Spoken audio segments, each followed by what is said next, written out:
Good day, and welcome to SGBX fourth quarter and full year 2019 earnings conference call and webcast. Today's conference call is being recorded. At this time, I would like to turn the conference over to James Carbonara of Hayden IR. Please proceed, sir. Thank you, and good afternoon. Thank you all for joining us for SGBX fourth quarter and full year 2019 earnings call. Your host today is Mr. Paul Galvin, Chief Executive Officer. Press release detailing these results was issued this afternoon at 4 p.m. Eastern Time and is available on the company's website, sgblock.com. Before I turn the call over to management, please remember that certain statements contained in this release are forward-looking statements within the meaning of the Private Securities Litigation Reform Act of 1995. All statements other than statements of historical fact contained in this presentation, including statements regarding the company's future operations and financial position, business strategy, and plans and objectives of management for future operations, are forward-looking statements.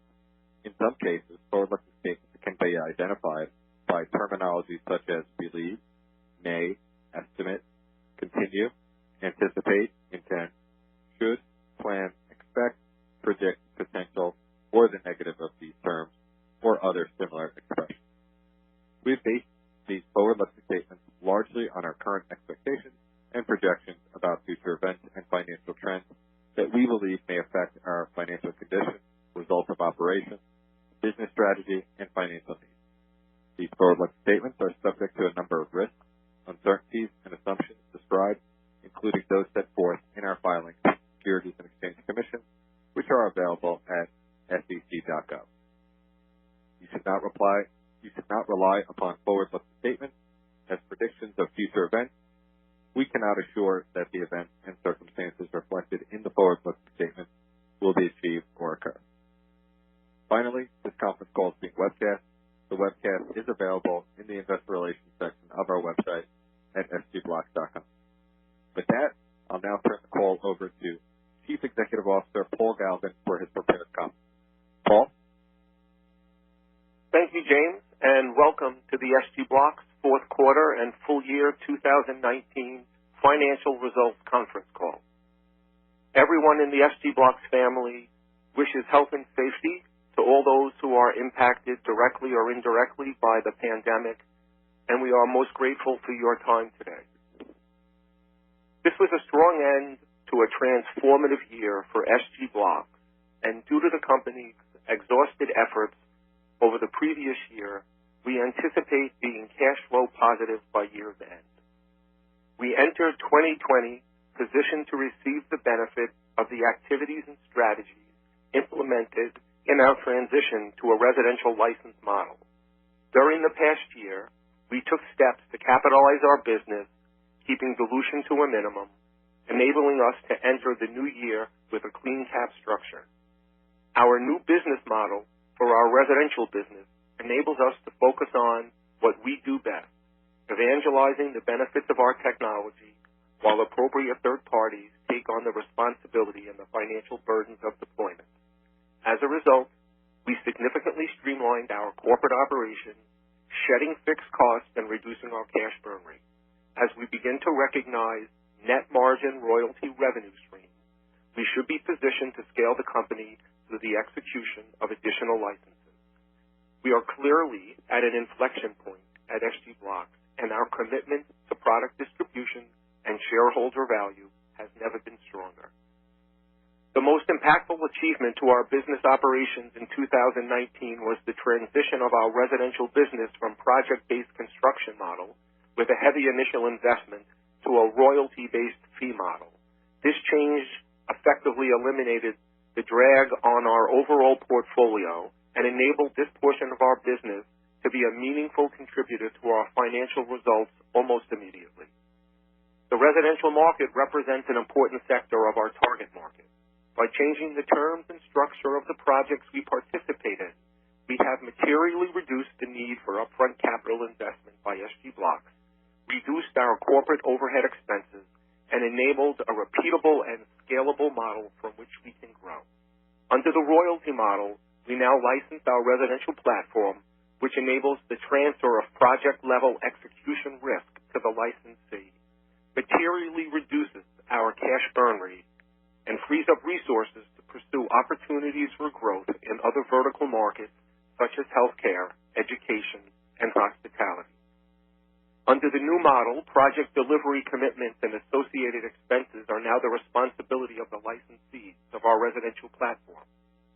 Since this shift, we have reduced our operating expenses and expect to yield a significant royalty stream.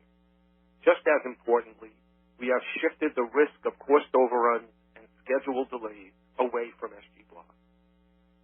As you may recall, we signed our first residential licensing agreement for the Monticello project, a 302-unit multifamily housing project in New York. The project is to be completed in 3 phases, with SG Blocks entitled to a 5% royalty fee on project revenue.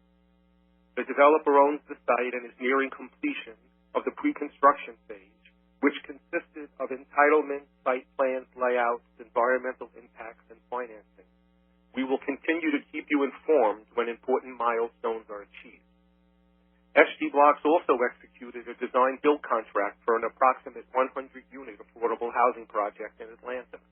The project is being developed by CMC with design-build support from Grimshaw and SG Blocks. Please note this project is approximately $17 million in gross revenue and is excluded from our licensing agreement. Hence, it will be delivered at more traditional margins. Collectively, we continue to believe that these 2 residential transactions, combined with our activities in Puerto Rico, will be primary drivers of self-sufficiency. Subsequent to year-end, we launched a new container-based project, Ranch Box, valued at $50,000 per unit in Dallas, which represents our first go-to-market residential unit. The Ranch Box was featured in the March-April issue of the Real Estate Network, offers homebuyers and outdoor enthusiasts turnkey solutions for temporary and long-term living that are durable, affordable, and easily deployed in remote locations. With its unique design and the strength and use of steel, these containers can function as permanent home using city services or operate remotely off the grid with optional generators and portable water and waste systems for extended periods.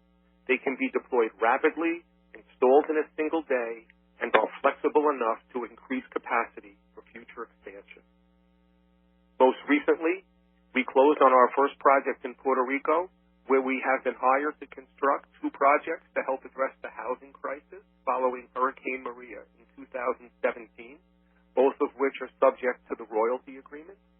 The land has been acquired at the development site and began the work to complete and bring to market 55 concrete shells and the construction of 128 new 3-bedroom, 2-bathroom homes.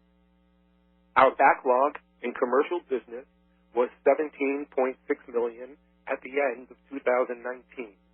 December was a particularly busy month of new commercial contract signings. Our pipeline increased, including a new contract for the design and construction of a fully modular space for a food and beverage provider located in Detroit, Michigan. The project, which has been funded by the developer, is valued at nearly $560,000 and is expected to be completed and delivered to the owner-developer mid-year. We were also awarded 1 new contract, an architectural and engineering design request for a modular office expansion for a union in California with a completion expected by the end of the second quarter of 2020. More recently, over the past few weeks, we launched a series of container-based health and safety modules to help support the response to the novel coronavirus pandemic. Our container-based products are an ideal application to help patients, health professionals, and others exposed to COVID-19 to isolate in a safe place. Beyond the transition of our residential business model, new contract wins in our commercial business, and overall general improvements in our operations, we made several key financing decisions in 2019 to bridge the gap in our cash flows. Most recently, we closed an underwritten public offering of 857,500 shares, as adjusted to effect a 1-to-20 reverse stock split of our common stock, raising net proceeds of approximately $2.1 million. We used a portion of the proceeds to repay $481,000 of outstanding debt and another portion to fund an obligation to the licensee, and are using the remainder for general working capital purposes. As a result, we materially strengthened our balance sheet, which combined with a significant reduction in our cash burn rate, provide us with the runway to grow our business to a point of sustainable cash flow generation. SG Blocks is happy to report that the above step has restored our NASDAQ minimum price compliance. Revenue in the fourth quarter of 2019 was $337,000 compared to $185,000 in the prior third quarter of 2019, an increase of 82%. This increase is primarily due to a $252,000 office contract that was recognized in the fourth quarter, which was offset by a decline of $115,000 in retail contracts that were completed in the third quarter of 2019. Gross profit in the fourth quarter of 2019 was $48,000 compared to a gross loss of $182,000 in the prior quarter.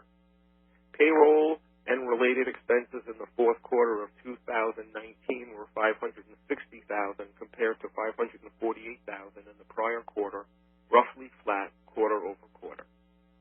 Loss from operations was $4.1 million for the fourth quarter of 2019 compared to a loss of $1.3 million in the third quarter of 2019. Without the impairment charge, the loss from operations for the fourth quarter of 2019 would have been $1.2 million, a sequential improvement over the prior quarter. Looking at the balance sheet, we had cash and cash equivalents of $1.6 million as of December 31st, 2019, which compares to approximately $2,000 at the end of the September quarter. The increase is a direct result of the finances we recently completed. We have a significantly stronger balance sheet and capital sufficient to support our day-to-day operations and the pursuit of new business operations as we move towards positive cash flow generation in 2020. Thank you for joining us today. If you have specific questions or would like to speak with me or our investor relations team, you can email us at sgbx@aidenir.com or call the SG Blocks hotline number on our website, and we'll look forward to arranging a call. Once again, we want to wish everyone health and safety during these uncertain times, and we look forward to keeping you informed as the SG Blocks story unfolds. Operator? Thank you. This does conclude today's teleconference. You may disconnect your line at this time and have a great